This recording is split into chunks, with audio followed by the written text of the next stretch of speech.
تالتة يا حلوين، هناخد النهاردة مع بعض في اللغة العربية الوحدة الأولى. أول درس من الوحدة الأولى اللي اسمها العمل والأمل. أول درس بقى في الوحدة بتاعت العمل والأمل دي اسمها إيه؟ اسمها ازرع نبتة. طيب هحكي لك القصة كده بسرعة وبعد كده نطلع مع بعض الظواهر اللغوية. الأول كان في إيه؟ كان في بنوتة اسمها مريم. مريم دي كانت بتحب إيه؟ بتحب النباتات والورد. احفظ معايا، مريم كانت بتحب إيه؟ بتحب النباتات والورد. طب كانت عايزة إيه؟ كانت عايزة تزرع نبتة في شباك غرفتها. يعني تزرع النبتة وتحطها على الشباك إيه؟ بتاع غرفتها. فراحت عملت إيه؟ راحت قعدت تبحث وتدور في الإنترنت عن كيفية الزراعة في المنزل، زي ما انتم ما بتعملوا كده وتاخدوا موبايل ماما وبابا عشان تتفرجوا على الفيديوهات. لا، هي بقى خدت برضو الموبايل بتاع بابا وبقت تبحث وتدور ازاي ازرع نبتة في البيت، في المنزل يعني البيت. وطلبت من باباها ايه؟ ان هو يشتري لها بعض البذور. يبقى اول حاجة اشترت من طلبت من باباها انه يشتري لها بعض البذور. وفي يوم العطلة اللي هو في يوم الأجازة جابت إزازة بلاستيكية، وطلبت من باباها، دي تاني حاجة تطلبها من باباها، طلبت من باباها إن هو يقص لها الإزازة من فوق علشان يعني يشيل المكان اللي بنشرب منه ده، عشان الإزازة تكون شبه الكوباية كده. تمام. يبقى طب ليه هي ما قطعتش الإزازة بنفسها؟ علشان احنا لسه صغيرين، ما ينفعش نمسك أي آلة حادة بإيدينا، لا امسك سكينة ولا مقص ولا قطر ولا أي حاجة. طيب، وبعدين كانت الازازه شكلها ايه؟ كانت شفافه. طب ليه كانت عايزاها شفافه؟ علشان تبص على اللي هي بتزرعه، تبقى شايفاه من بره، مش لازم تبص عليه من جوه. تمام. وبعدين عملت ايه؟ وضعت هنا بعد ما عرفنا ان الزجاجة كانت شفافة. ليه؟ علشان تستطيع مراقبة ما يحدث بداخلها. وضعت مريم، عملت ايه بقى؟ حطت حتة قطن جوه الازازة، وحطت البذور اللي باباها اشتراها لها، وصبت عليهم مية. وبعد فترة وجدت مريم ان البذور لم تنبت. ايه ده؟ هي البذور ما كان ما نبتتش ليه وبقت زرعة جميلة يعني. وبعدين حصل ايه؟ فحزنت، زعلت وقالت لباباها. فراحت قالت لباباها ان هي زعلانه يعني وكده. فراح باباها قال لها ايه؟ يا مريم حاولي مره اخرى، حاولي تاني، مش لما تخسري حاجه او تفشلي ان انت تعملي حاجه فتزعلي، لا، ده حاجه تحفزك ان انت تحاولي مره كمان، يمكن في المره دي ان انت تنجحي. فعلا سمعت كلام باباها وجريت تحاول مره كمان، وزودت البذور وسقتهم، وفضلت مراقبه الازازه بتاعتها البلاستيكيه دي، وقعدت تشوف ايه اللي هيحصل. واستمرت في رعايتها ان هي كل يوم لازم تسقيها. وبعد ايام قليله اخرجت البذور نبته صغيره. ايه ده؟ طلعت حاجه خضرا صغنونه كده. فهنا بيقول لك ماذا تحب مريم؟ هي مريم بتحب ايه؟ قلت لك مريم بتحب النباتات والورد. طب بماذا شعرت مريم؟ لا، ده مريم زعلت وشعرت بالحزن. ليه؟ لأن البذور لم تنبت. طيب بعدين ظلت مريم تتابع نبتتها كل يوم. فضلت تتابع، تبص على نبتتها كل يوم، وتسقيها بالمية وتراقبها وتبص عليها وهي بتنمو ببطء. تمام. يعني ايه ببطء؟ يعني بشويش. يعني اكيد مش هتسقيها النهارده هتطلع الوردة بكرة، لا، ده كل شوية بتطلع حاجة كده. تمام. الجذور تنمو أسفل القطن. الجذور اللي هو الشكل ده بيبقى تحت القطن. وبعدين ابتدت تلاقي حاجات خضرة طالعة ايه من القطن.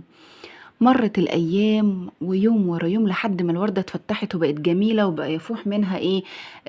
رائحة جميلة. يعني ايه تفوح؟ يعني تنتشر منها رائحة جميلة. يعني أول ما تخش أوضة مريم تشم ريحة الوردة الجميلة. تفاجأت مريم، تفاجأت، بقت مبسوطة. ايه ده الوردة كبرت وظهرت وبقت ريحتها جميلة وشكلها جميل. عملت ايه بقى؟ قفزت مريم من الفرح، فضلت تنط من الفرح قد ايه هي فرحانة، وقالت لقد نجحت في زراعة الورد يا بابا، انا نجحت وعرفت ازرع الورد.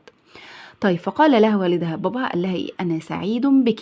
طب هو سعيد بيها ليه؟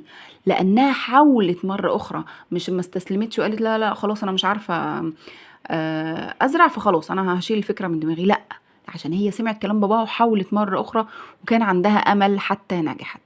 يبقى لماذا قفزت مريم من الفرح؟ ليه؟ عندما رأت الوردة تتفتح.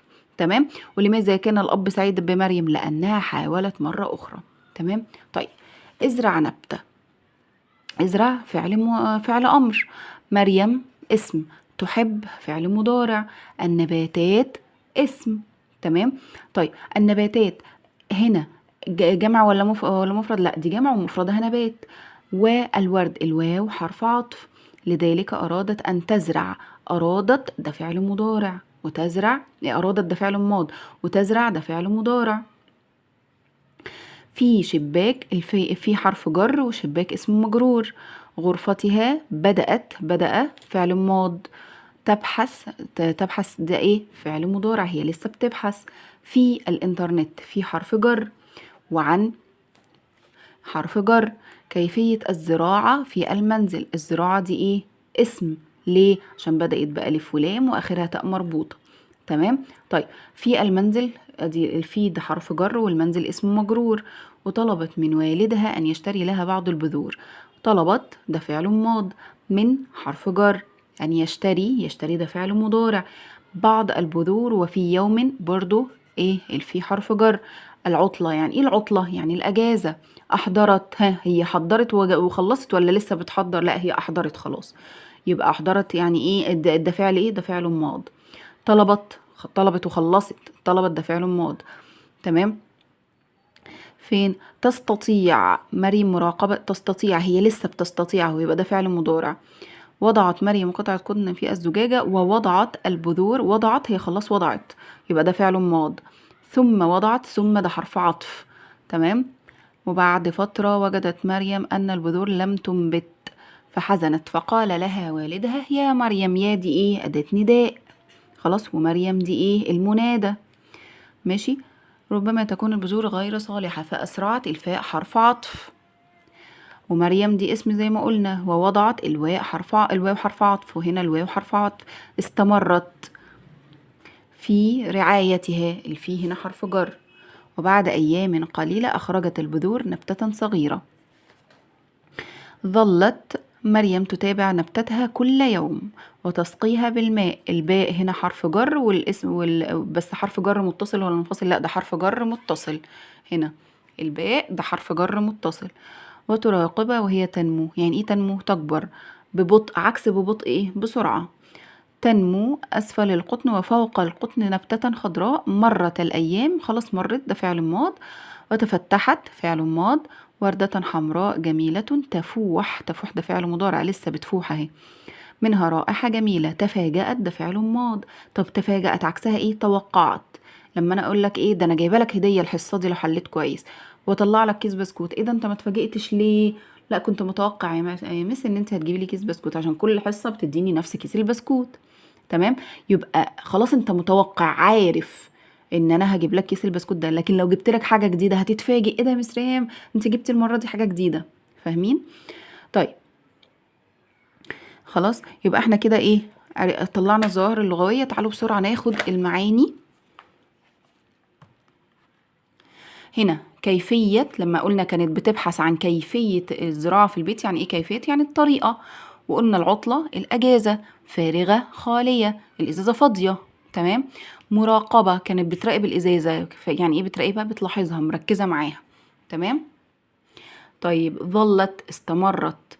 تنمو تكبر. رعاية خدناها السنة اللي فاتت، عناية أو اهتمام. تفوح تنتشر، مش قلت لك لما تخش الأوضة بتاعتها كده الأوضة كلها ريحتها الوردة الجميلة اللي طلعت. قفزت نطت، قعدت تقفز من كتر ما هي فرحانة، زي ما انت لما بتحصل حاجة جديدة أو حاجة انت حبيبها بتفضل تنط طول ما انت فرحان. طيب عكس فارغة ممتلئة، عكس حاجة فاضية، لا حاجة مليانة. عكس حاجة قليلة كتير. عكس بطء سرعة. عكس أسفل أعلى. عكس تفاجأت لسه قايلها لك، توقعت هي عارفة. الفرح عكسه الحزن. جميلة عكسها قبيحة. نجحت عكسها فشلت.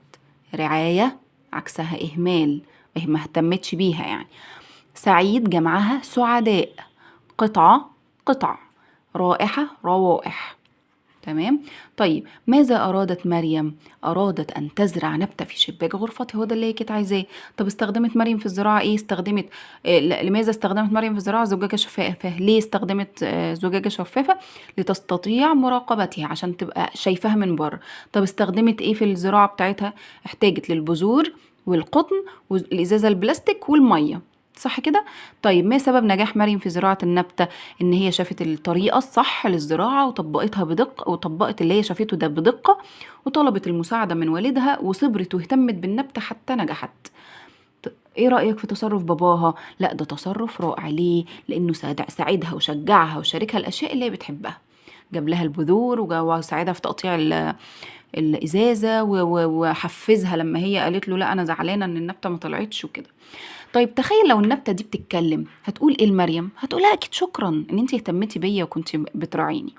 كده نبقى خلصنا الدرس الاول، يعني الفيديو الجاي هنحل مع بعض التدريبات، وان شاء الله مع مس ريهام هبسطها لك.